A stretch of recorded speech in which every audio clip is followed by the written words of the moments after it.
Ça fait plusieurs années qu'Éric Zemmour attaque le Coran c'est un texte violent, etc. et tout. Puis lorsque on lui rétorquait que « mais dans la Torah il y a des passages violents, pourquoi t'en parles pas ?», sa réponse c'était « Dans la Torah, il y a écrit... Oui, il y a écrit, mais qu'est-ce qu'il y a écrit? Il y a écrit, il faut tuer Amalek. Vous connaissez un Amalek, vous? Bon, déjà, dans la Torah, c'est pas écrit qu'il faut uniquement tuer Amalek, mais en tout cas, on voit qu'Éric Zemmour, il est malin, il essaye de nous avoir avec des données historiques, oui, c'était Amalek, c'était à longtemps, etc., maintenant ça s'applique plus. Sauf que Zemmour, au moment où il parle, il sait que personne n'a la capacité d'appliquer les passages de la Torah qui concernent Amalek. Donc il se dit, je suis tranquille pour plusieurs années, puisque qui c'est qui connaît Amalek aujourd'hui? Il y a écrit, il faut tuer Amalek. Vous connaissez un Amalek, vous? Souviens-toi de ce que Amalek t'a fait, est-il écrit dans la Bible. Nous en souvenons et nous luttons. Vous connaissez un Amalek, vous? Souviens-toi de ce que Amalek t'a fait, est-il écrit dans la Bible. Donc, souvenez-vous, monsieur Zemmour, d'Amalek, Deutéronome, chapitre 25, verset 17, « Souviens-toi de ce que te fit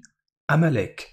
Tu effaceras la mémoire d'Amalek de dessous les cieux, ne l'oublie point. » Mise en application plusieurs siècles plus tard, premier livre de Samuel, chapitre 15, verset 3, « Va maintenant, frappe Amalek et dévouer par interdit tout ce qui lui appartient. Tu ne l'épargneras point, et tu feras mourir hommes et femmes, enfants et nourrissons, bœufs et brebis, chameaux et ânes. » Il y a écrit, il faut tuer Amalek. Vous connaissez un Amalek, vous? Donc, monsieur Zemmour, vous avez reconnu que dans la Torah, il y a écrit « faut tuer », sauf que pour vous, ça concernait uniquement Amalek et c'était du passé, sauf que vous avez été dépassé par Netanyahou qui met en application les passages qui concernent Amalek sur les habitants de Gaza. Et cette application d'Amalek consistait à effacer les hommes, les femmes, les enfants et les nourrissons. Donc Amalek, soit on ne le connaît pas aujourd'hui, soit il faut s'en souvenir.